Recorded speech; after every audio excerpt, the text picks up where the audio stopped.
Üzerinde basa basa durduğumuz horlama ve uyku apnesi hastaları.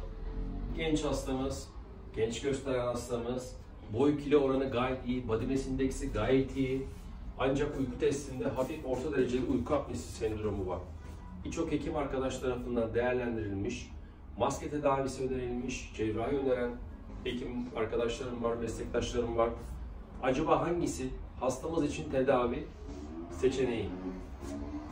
CPAP maske tedavisi gerçekten tedavide iyi sonuçlar elde ettiğimiz bir uygulama. Ancak hastanın bazen psikolojik, sosyolojik durumu buna el vermiyor. Gerçekten maske takmak da kolay değil. Bu uyku apnesinde kesinlikle maske kullanmak gerekiyor. Ama hafif ve orta dereceli uyku apnesini maske tedavisi yapmadan cerrahi ile nasıl çözebiliriz, düzeltebiliriz bu sorunun cevabını vermek için mutlaka hastalarımıza flexible endoskopik muayene yapmak lazım.